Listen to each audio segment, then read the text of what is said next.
আল্লাহ পাকের দরবারে লাখ কোটি শুকর যে আল্লাহ রাব্বুল আলামিন এই দৌলতপুর এলাকায় একটি মাদ্রাসার উদ্যোগে আয়োজিত আজকের এই দোয়ার অনুষ্ঠানে আমাদেরকে আল্লাহ পাক হাজির হওয়ার তৌফিক দান করেছেন। নিয়ামতের শুকর আদায় করি আলহামদুলিল্লাহ।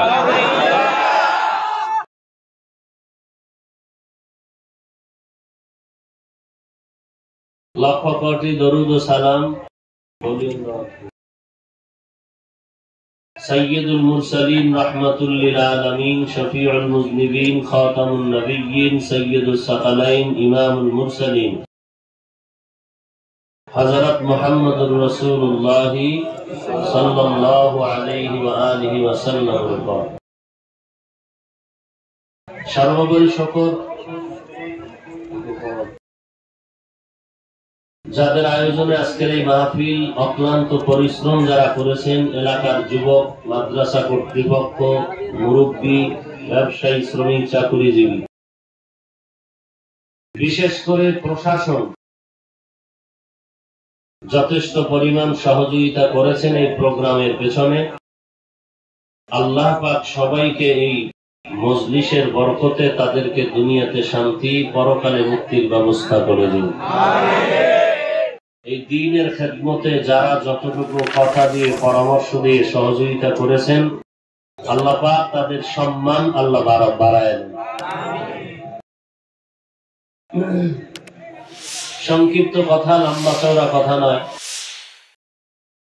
আমি একটি আয়াতে কারিমা পড়েছি রাসূল আরবি সাল্লাল্লাহু আলাইহি ওয়া আলিহি ওয়াসাল্লামের অসংখ্য অগণিত আমি বাণী পবিত্র হাদিস শরীফের মধ্য থেকে একটি হাদিসের অংশ পড়েছি।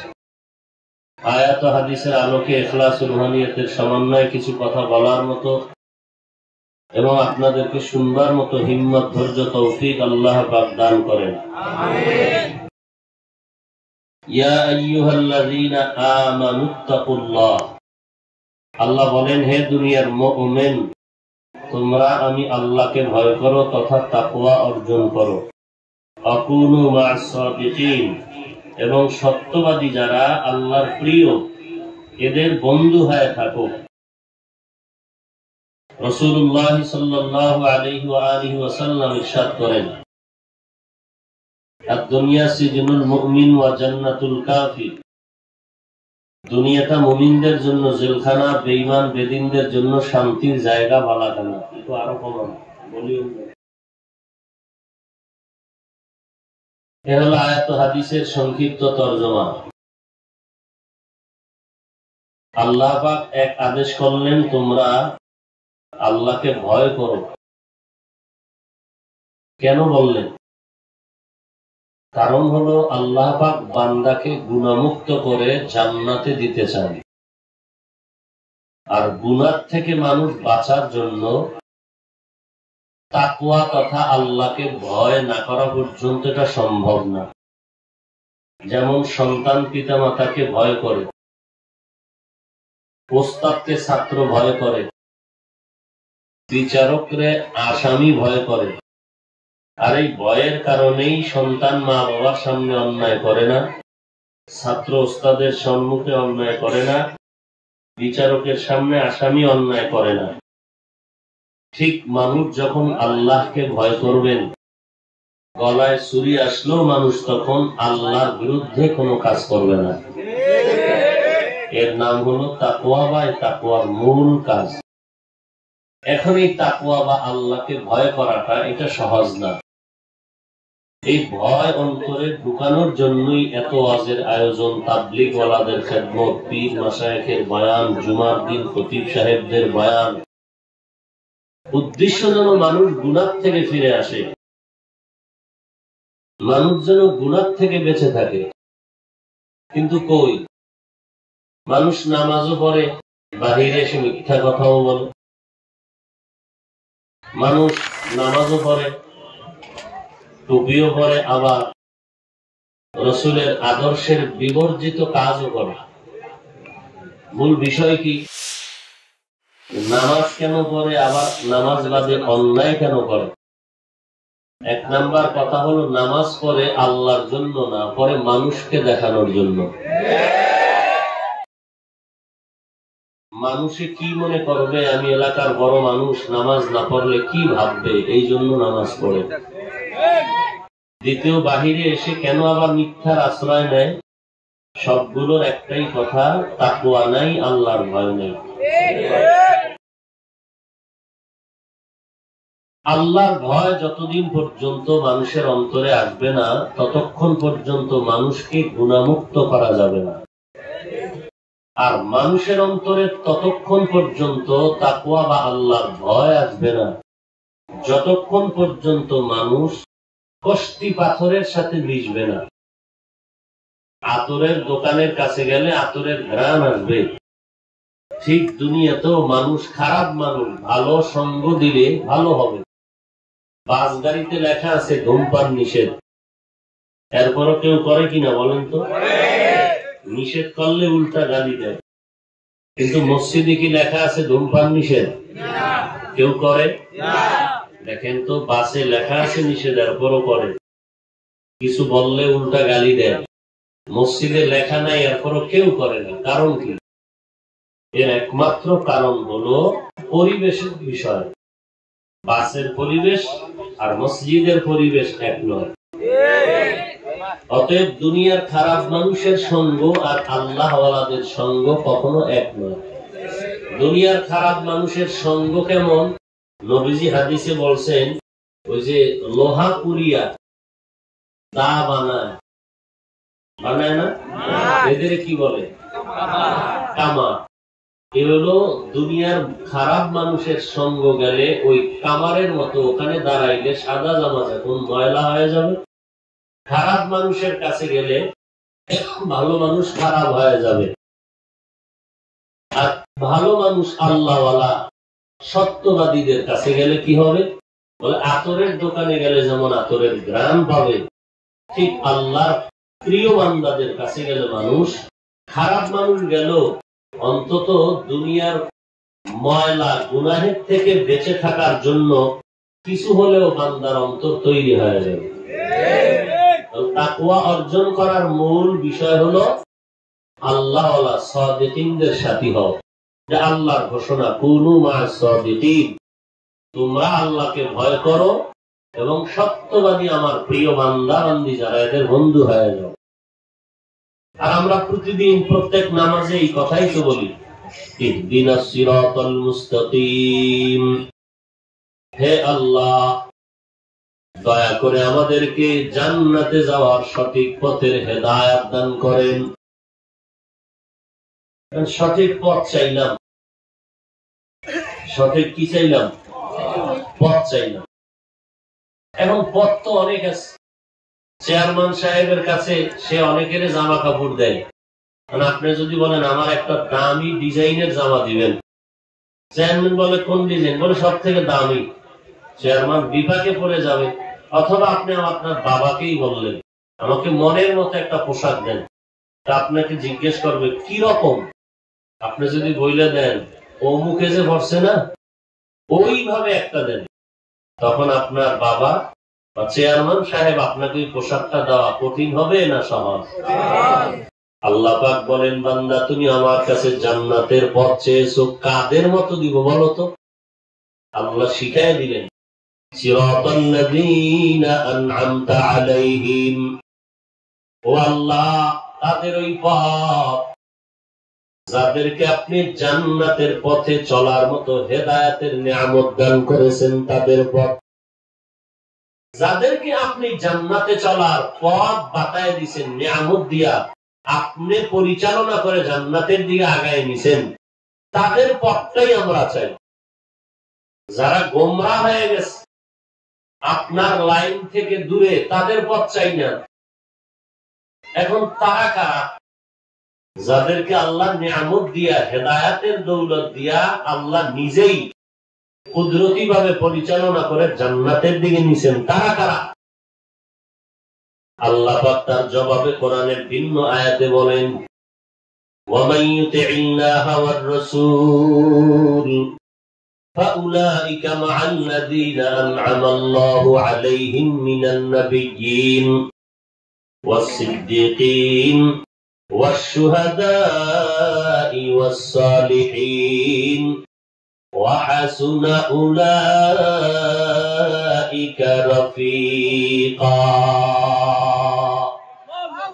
আমি যাদেরকে আমার বিশেষ নিয়ামত দিয়া হেদায়েতের দৌলত দিয়া জান্নাতের পথে আগায় নিয়েছি তারা চার দল। কয় দল? চার দল। এক নম্বরে নবীগণ, এরপরে সিদ্দিকগণ, এরপরে শহীদগণ, এরপরে সালিহিন সালেহগণ। সালিহিন মানে নেককার। বলে কেমন নেককার? যাদের নেকের ভিতরে শিরক নাই, বেদাত নাই। কেমন নেক? বলে তাকওয়া চূড়ান্ত পর্যায়ে নেক আমল করেছে। তারা কারা? বলে তারা সালিহিন। কোরআনের ভাষায় তারা সাদিকিন, সত্যবাদী। বলে কেমন সত্যবাদী? যত কথা বলে সত্য বলে না, কথায় সত্য হবে না, কারণ বহু বিধর্মীরাও কথার বেলায় সত্য বলে। দেখবেন মুসলমানের তুলনায় অনেক হিন্দু দোকানওয়ালা দেখবেন মানুষকে কম ঠকায়, ভেজাল কম করে। বহু ফ্যাক্টরির মালিক হিন্দু, মুসলমান কর্মচারীকে বলে ভাই তোমার ধর্ম মতো তুমি ঠিক মতো তোমার ইবাদত করিও। তো অনেক ক্ষেত্রে মুসলমান মালিক বলে নামাজ পড়ে আমার কাজ আগে। শুধু মুখে সত্য কথা বলা না, সত্যবাদী বলতে তার কোন কাজ আল্লাহর সন্তুষ্টির বাহিরে হবে না। তার লেনদেন, আমল আখলাক, চলাফেরা, কথাবার্তা সব কিছু হবে একমাত্র আল্লাহর সন্তুষ্টির জন্য, নবীজির তরিকায়। এরা হলেন সাদিকিন, সত্যবাদী। এরা আমলের বেলায় সত্যবাদী, সত্য আমল করে যে আমলের মধ্যে শিরিক নেই, বেদাত নাই। তাদের আকীদায় সততা, আকীদার মধ্যে কোনো ভেজাল নাই। তাদের লেবাস পোশাকে সততা, অর্থাৎ এই লেবাস পোশাকের মধ্যে কোনো বেঈমানের অনুসরণ নাই, রাসূলের অনুসরণ। এ হলো সত্যবাদী। শুধু মুখে সত্য কথা বলার নাম সত্যবাদী না, সাদিকিন না। আল্লাহ পাক বলেন এদের সঙ্গী হয়ে থাকো সব সময়ের জন্য, কারণ তুমি জন্মগত সৃষ্টিগতভাবে দুর্বল। ওয়া খুলিকাল ইনসানু যায়ীফা। আরে বান্দা আমি তোমাকে বড় দুর্বল করে সৃষ্টি করেছি। তুমি কেমন দুর্বল? চলাফেরার বেলায় বড় দুর্বল, খানার বেলায় দুর্বল, তুমি হাঁটার বেলায় দুর্বল, মেধার দিক থেকেও তুমি দুর্বল, ঘুমানোর দিক থেকেও তুমি দুর্বল, কাজের বেলায় তুমি বড় দুর্বল। তোমার থেকে একটা পিপিলিকার শক্তি বেশি, তোমার থেকে একটা মশার পাওয়ার বেশি, তোমার থেকে খানার পাওয়ার মাছের মধ্যে বেশি। মহাসমুদ্রের মধ্যে নীল তিমি বসবাস করে, দৈনিক খানা এক একটা নীল তিমির খানার তালিকা হলো 1000 কেজি চিংড়ি মাছ দৈনিক। জমিনের মধ্যে পাহাড় আছে, কোহে কাব, ওই পাহাড়ের মধ্যে প্রাণী বসবাস করত, সিমর্গ। এক একটা প্রাণীর দৈনন্দিন খানার তালিকা হলো মোটা তাজা 40টা হাতি। এইরকম তো প্রাণী একটা না, হাজার হাজার। জঙ্গলের মধ্যে কত প্রাণী আছে। আল্লাহ পাক বলেন বান্দা তুমি খানার বেলায় দুর্বল, তুমি মেধার বেলায় দুর্বল, চলাফেরার বেলায় বড় তুমি দুর্বল। এরে বান্দা তোমার থেকে কত সুন্দর মেধা সম্পন্ন আমি আল্লাহ দুনিয়াতে অন্য মাখলুকাত পাঠাইলাম। কত মৌমাছি দিয়ে তাকায় দেখো, ইঞ্জিনিয়ার বিল্ডিং করেছে আঁকা বাঁকা হয়ে গেছে, আর এক ইঞ্জিনিয়ার বলে ভুল হয়েছে, বিল্ডিং ভেঙে দাও। আবার তাকায় দেখ দুনিয়ার সমস্ত গবেষকদের গবেষণায় ভুল আছে, গবেষণা করে বলছে অমুক দিন বৃষ্টি হবে, সেদিন বৃষ্টি হয় নাই, বজ্রপাত হবে, হয় নাই। বান্দার থিওরির মধ্যে ভুল আছে, কিন্তু মৌমাছি তাকায় দেখ এমন সুন্দর একটা বিল্ডিং বানাইলো, বেডরুম আলাদা, ড্রয়িং রুম আলাদা, ডাইনিং আলাদা, বাথরুম আলাদা, মধু রাখার বোতল গুলো আলাদা, মধু রাখার বোতলের মুখগুলো খোলা, নিচের দিয়ে ফিরিয়ে রেখেছে। 20 কেজি মধু এক একটা বিল্ডিং বা বাসার মধ্যে থাকে, এক ফোঁটা মধু গড়াইয়া জমিনে পড়ে না। এবং এদের বিল্ডিং কত পারফেক্ট, সুতায় কোনো ব্যবধান নাই, কোনো আঁকা বাঁকা নাই, টানায় রাখছে একটা গাছের ডালার সাথে। আল্লাহ পাক বলেন, বান্দা তুমি জন্মগতভাবেই দুর্বল, মেধার দিক থেকেও দুর্বল, শক্তির বেলায় তুমি দুর্বল, হাঁটার বেলায় দুর্বল। তুমি বেশিক্ষণ হাঁটলে পা ব্যথা হয়, কথা বললে গাল ব্যথা হয়, হাত দিয়ে কাজ করলে হাত ব্যথা হয়ে যায়, তোমার রেস্ট নিতে হয়। আল্লাহ পাক বলেন, বান্দা শুধু এই দিক তো গেলে এভাবে। এবার আসো আখিরাতের লাইনে। ধর্মের বেলায় তোমার এলেম দুর্বল, তোমার আমলটাও দুর্বল, তোমার আকীদার বেলায় তুমি দুর্বল, এলেমও নাই, কোরআনের আরবি বুঝো না, হাদিসের আরবি বুঝো না, বুখারী বুখারীটা চিল্লাও, আরবি বুখারী দিলে কিছুই পারো না, হাদিস হাদিস বলে চিল্লাও, হাদিসের আরবি কিতাব দিলে পড়তে পারো না। এই ধর্মের ব্যাপারেও তুমি বড় দুর্বল, আমলের লাইনও তুমি দুর্বল। নামাজ পড়লেও তোমার নামাজের ওযু ঠিক নাই, ওযু ঠিক থাকলেও তোমার সূরা কেরাত ঠিক নাই, সূরা কেরাত ঠিক আছে তারপরও নামাজের ভিতরে খুশু নাই, খুজু নাই, কান্না নাই। তো আমলের ভিতরেও দুর্বল, আকীদার বেলায় দুর্বল। এতটা দুর্বলতার পর তুমি একা একা জান্নাতের ময়দানে কেমনে যাইবা? তোমার দ্বারা অসম্ভব। আবার যাও তুমি একা একা গাইবা, তিন দল শয়তানে তোমারে জাহান্নামের দিকে টানে। এক দল হলো নফস শয়তান, আর এক দল হলো জিন শয়তান। আর এই দোনো শয়তানের থেকে বড় পাওয়ার ওয়ালা শয়তান মানুষ রূপী শয়তান। ওই জিন শয়তান আর নফস শয়তান এতটাই দুর্বল, আযান দিলে পালায় যায়, জিকির করলে পালায় যায়, কোরআনের আওয়াজ পাইলে পালায় যায়।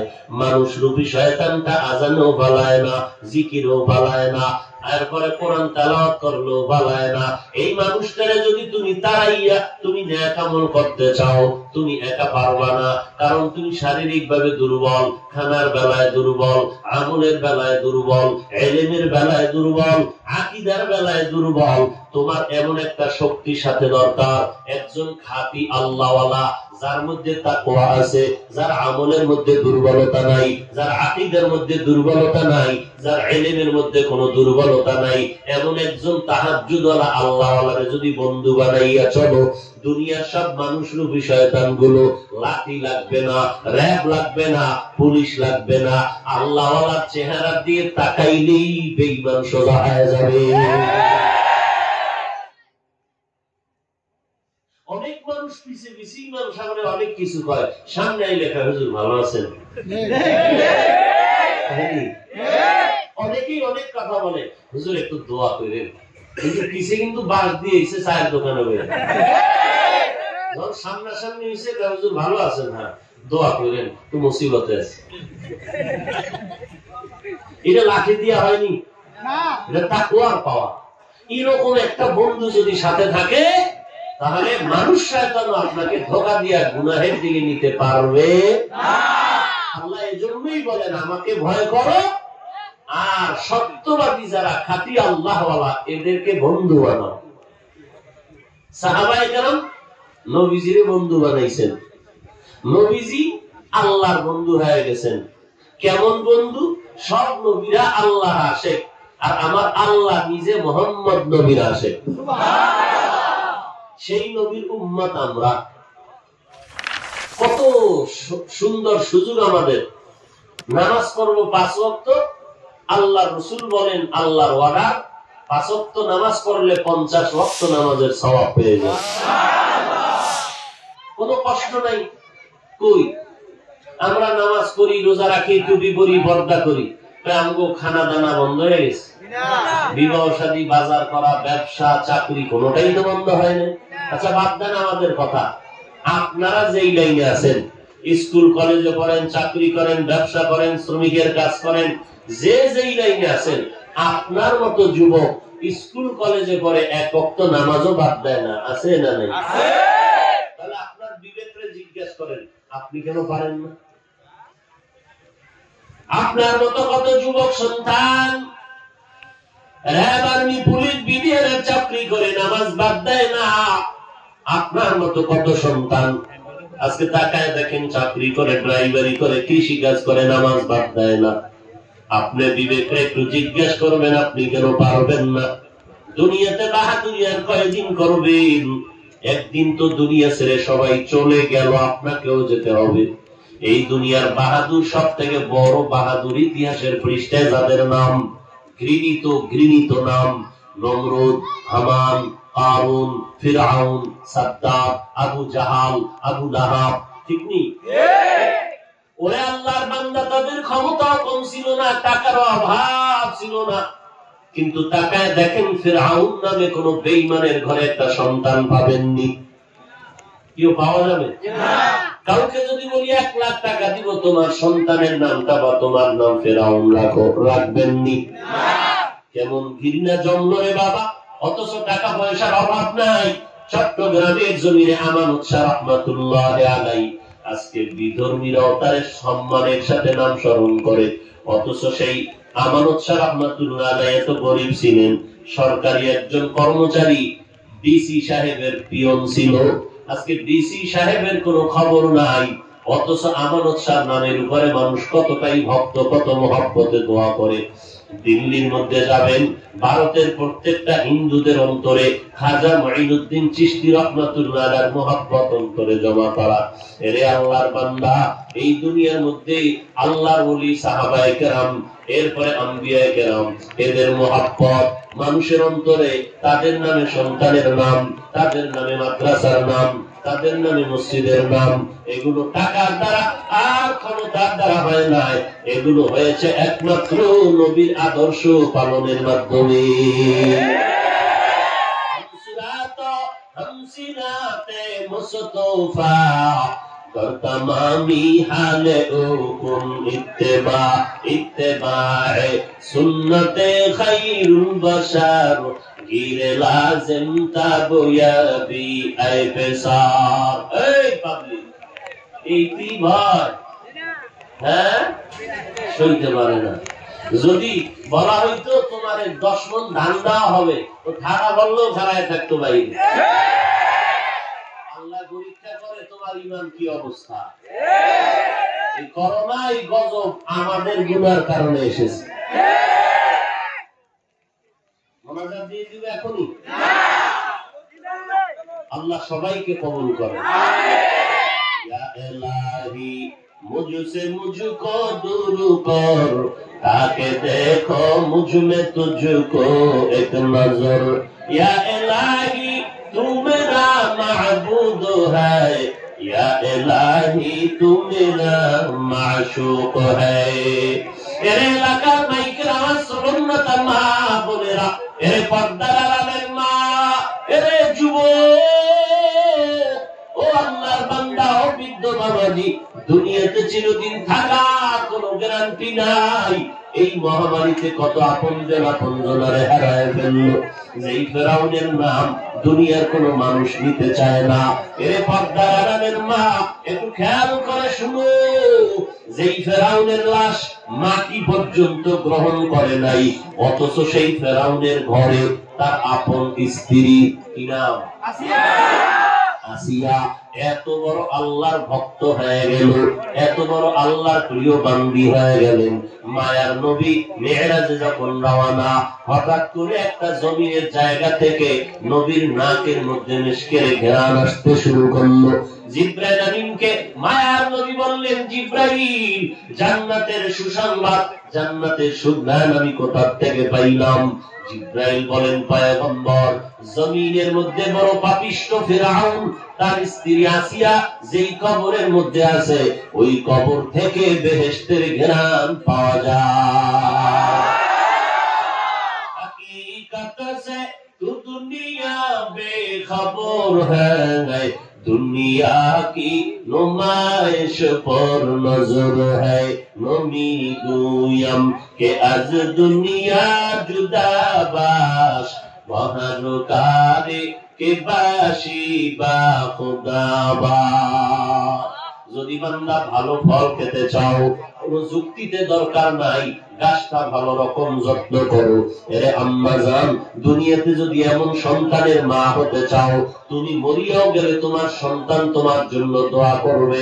তোমার সন্তানের চরিত্র দেখে অন্য মানুষরাও উপকার পাবে, দোয়া করবে।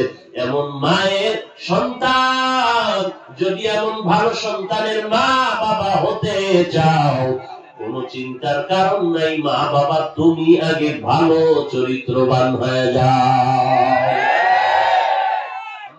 তোমার আদর্শ সুন্দর করো, কারণ তুমি তো আম্বিয়া কেরামের মায়ের মতো মা, সাহাবায়ে কেরামদের মায়ের মতো মা, নবীর স্ত্রী খাদিজা রাদিয়াল্লাহু আনহার মতো নারী, আয়েশা রাদিয়াল্লাহু আনহার মতো একজন তুমি মা, তুমি হাফেজে কোরআনের মা, তুমি আলেমের মা। আজকে এই মাদ্রাসার দুইটা ছাত্রের মাথায় পাগড়ি দেয়া হলো, এদের সিনার মধ্যে আল্লাহর কোরআন আল্লাহ ঢুকায় দিয়েছেন। এই মা বাবার জীবনটা কেমন ধন্য। এরা দুনিয়া তো বাদশা, কিয়ামতের ময়দানে আল্লাহ বলবেন, হে কোরআন ওয়ালারা আমার দরবারে আসো, কোরআন তেলাওয়াত করো, আর মা বাবার জন্য তোমরা দোয়া করো। আর মা বাবা সহ তোমরা এক একটা আয়াত পড়িয়া এক একটা বিল্ডিং এর উপরে জান্নাতের উপরে চলে যাও। কোরআনের আয়াত যত পড়বা তত উঁচু জান্নাতে চলে যাইবা। অতএব আল্লাহকে ভয় করো। যত বয়ান করি কোন বয়ানে কাজ হবে না রে বাবা। আমিও যুবক, তুমিও যুবক সন্তান, আমিও মুসলমান, তুমিও মুসলমান, আমি যেই নবীর উম্মত তুমিও সে নবীর উম্মত। আমার কোরআন তোমার কোরআন এক, আমার হাদিস তোমার হাদিস এক, আমার কাবা তোমার কাবা এক, আমার নবী তোমার নবী এক না ভিন্ন?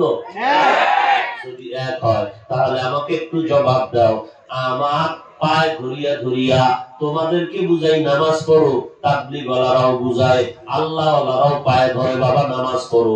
তুমি নামাজ পড়তে চাও না, তুমি আযান শুনলে অন্যদিকে চলে যাও, হুজুরদেরকে বাজে মন্তব্য করে চলে যাও। অথচ আমারে টাকার লোভ দেখাইলে অথবা কোনো ভয় যদি দেখায়, গলায় চুরি আসবে, এক বেলার নামাজ ছাড়বো না, টুপি ছাড়বো না, বেপরদায় চলবো না, দাড়ি কাটবো না। অথচ তুমিও যেই জমিনে আছো আমিও সেই জমিনে আছি। তুমি যেই মাছ পানি বাতাস ভোগ করো আমিও সেই পানি মাছ বাতাস ভোগ করি। বলো, তুমিও মুসলমান আমিও মুসলমান। তোমাকে পাও ধরিয়া বুঝানোর পরেও তুমি নামাজ পড়তে কেন চাও না? আর আমাকে ভয় দেখাইলে অথবা লোভ দেখাইলেও কেন নামাজ ছাড়তে চাই না? এই চিন্তা করি একটু জবাবটা বের করো। বিষয়টা কোথায়? তুমিও স্কুলে পড়ো, তোমার পাশের ছেলেটাও স্কুলে পড়ে, অথচ তোমার ক্লাসের একটা ছেলে 5 বেলার নামাজ পড়ে, এক বেলারও নামাজ বাদ দেয় না। একই ক্লাসে পড়ো, সেই লোক ছেলেটা নামাজ পড়ে, তুমি কেন পড়তে চাও না? তোমার মতো যুবকটা র‍্যাব আর্মির চাকরি করে নামাজ পড়ে, তুমি কেন চাও না? এর একমাত্র কারণ জাহান্নামের আযাবের ভয় তোমার অন্তরে নাই। যদি থাকতো, ঘুমাইতে যাওয়ার সময় অন্তরের মধ্যে ভয় আসতো, আমি যে মোবাইলটা দিয়া গান শুনতেছি, ঘুমের মধ্যেও তো অনেকের মরণ হয়। আমার যদি আজ ঘুমের মধ্যে মরণ হয়, আমি আল্লাহর দরবারে কালকে কবরে কি জবাব দিব? কারণ কবর এমন একটা ভয়ঙ্কর জায়গা, যেখানে আপন বলতে কেউ নাই। সাদা কাপড়ের প্যাকেট যখন হয়ে যাবে, ওই কবরে যাওয়ার পর কে ধনী, কে গরিব, কে আলেম, কে মূর্খ, কে শিক্ষক, কে ছাত্র, কে ইমাম, কে মুক্তাদি, কে পীর, কে মুরিদ, কোনো ভেদাভেদ থাকবে না রে বাবা। সবার কাছে 3টা প্রশ্ন করবে, আমাকেও আপনাকেও একই প্রশ্ন হবে। 1 নম্বরে রবের পরিচয় দাও, 2 নম্বরে ধর্মের পরিচয় দাও, 3 নম্বরে রাহমাতুল লিল আলামিনের পরিচয় দাও।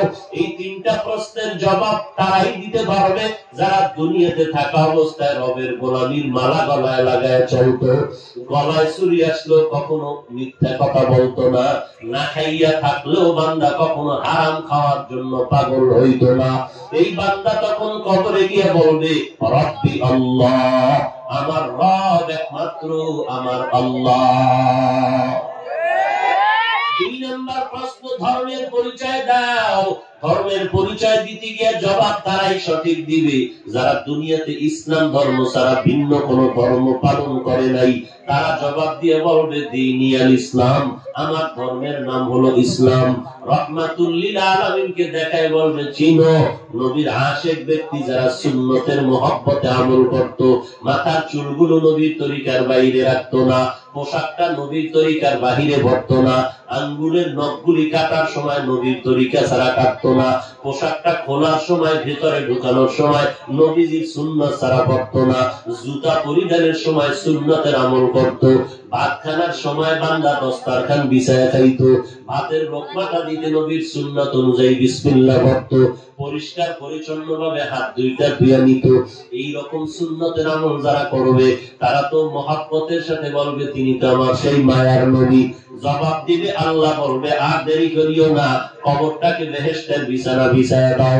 পক্ষান্তরে বান্দা যদি দুনিয়াতে রবের চিনিয়া না যায়, ইসলামের আমল না করে, নবীজির সুন্নতকে জবাই করে যায়, কবরে যাওয়ার পরে তার একটা আওয়াজ দিবে, লা আদরি, আমি কিছুই জানি না।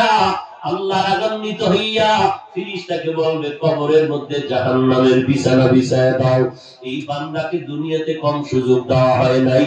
আমি আল্লাহর দেওয়া পানি পান করেছে, আমার দেওয়া গাছের ফল, আমার বানানো সূর্যের আলো, আমার বানানো চাঁদের আলো, আমার দেওয়া পানি পান করেছে, আমার দেওয়া নদীর মাছ খেয়েছে, আমার দেওয়া মুরগি গরুর গোশত খেয়েছে। আমি আল্লাহ একবারও বাধা দেই নাই, মসজিদে যায় নাই, তারপর আমি আল্লাহ রাগ করি নাই, রাগ করিয়া খানাও বন্ধ করি নাই, বাতাস বন্ধ করি নাই, আমার নেয়ামত বন্ধ করি নাই। আমি আল্লাহ সুযোগ দিয়েছিলাম, আলেম ওলামারা পায়ে হাত রেখে বারবার বুঝাইতো, বুঝে নাই, বুঝার পরেও গাদ্দারি করেছে। এখন আর সুযোগ দেওয়া হবে না, এখন কবরের মধ্যে আযাব শুরু করে দাও। আল্লাহ অর্ডার করবে, এর কবরের মাটি এই না ফরমান বেঈমানের দুই পার্শ্ব থেকে চাপ দাও। কবরের মাটি এমন জোরে চাপ দেওয়া শুরু করবে, পাঁজরের হাত চুরমার হয়ে যাবে। একটা নয়, দুইটা নয়, 70 থেকে 99টা সাপ কবরে সে ভরে যাবে। আল্লাহর নবীর কথা যদি উম্মতেরা মনে করো সত্য, গুনাহগারের জন্য কবরে আযাব হবে, কথাটাও সত্য। আর সত্য হবে না কেন?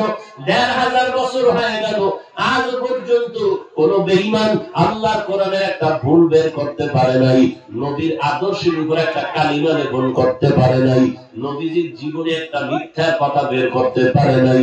অতএব আল্লাহর কোরআন যদি সত্য মনে করো, গুনাহ নিয়ে কবরে গেলে জাহান্নামের আগুনে জ্বলতে হবে, এই কথাটাও সত্য, মিথ্যার কোনো অবকাশ নাই। এই কারণেই দামি দামি আমলওয়ালা সাহাবায়ে কেরাম ইশরাক, আওয়াবিন, চাষ, তাহাজ্জুদ, ৫ ওয়াক্ত নামাজ, জিহাদ, রাতের বেলা তাহাজ্জুদের কান্না বন্ধ করেন নাই। এত আমল করার পরেও জান্নাতের গ্যারান্টি পাইলেন ১০ জন সাহাবা, এরাও কিন্তু মরণ পর্যন্ত কান্না করেছেন। এত ভালো আমল করার পর জান্নাতের সুসংবাদ পাইয়াও যদি তারা কবরের চিন্তায় কান্না করেন, তুমি তোমার আমলের দিকে তাকায় দেখো, তোমার আমলের কি হালাত, কি পরিমাণ তোমার আমার কান্না করা দরকার।